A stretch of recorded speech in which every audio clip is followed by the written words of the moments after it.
of the party at the parliamentary group level and without the go-ahead or the green lighting by the president. Has President William Ruto in effect sanctioned that motion now that it's in parliament? Second, this is in relation to your statement on the 4th of January this year regarding High Court Judge Honorable Esther Maina you have mentioned.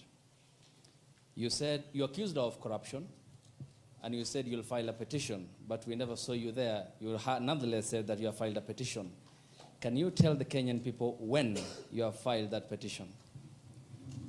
Maybe you can note. This one the same because, Your Excellency, you and President William Ruto hold the ultimate office that must provide answers for the Kenyan people. You therefore are open to accountability, scrutiny, and questions. When you took your oath of office, you told the Kenyan people that the country has empty coffers, that you inherited empty coffers. However, your statement is contrary to what the Kenya National Bureau of Statistics says, that at the time when you assumed office, the country had at its disposal 3.02 trillion Kenya shillings, includes revenue plus appropriations in aid. Why, Mr. Deputy President, did you make such a misleading statement in front of the Kenyan people and the world? Regarding your shareholding question, I'm sorry to hold you to account, Mr. Deputy President, that the context in which you have provided the agreement between the parties, the Kenya Kwanza parties, and your defense is different. This is what we said in Kericho County, that this government on February 2023, this government is a company, you told the people, that has its shares. There are owners who have the majority of shares and those who just have a few, while others do not have any. You invested in this government, you told the people of Kericho County, so you must reap.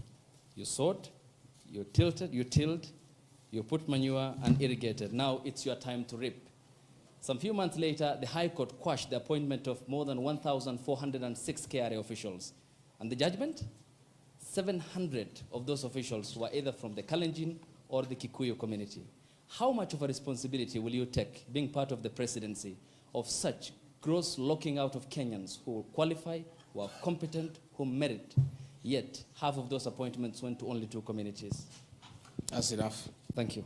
One, the issue of Justice Minor is sub judice. I don't want to discuss it because it's a matter before court, but I'll be able to give you the date when we filed so that you can follow the petition.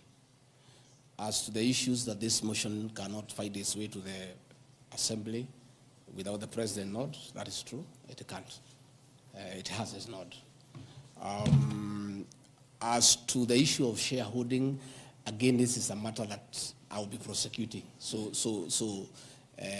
By answering your question, I'll delve into the merits and the demerits of the argument that will come up. But I also want to remind you that I did not say that it's a company. I said like a company. Like. You look at the clip, it's there. Like, I gave an example. And a company has shareholders. I've just read to you, there's 30% here for somebody. That's what I was saying.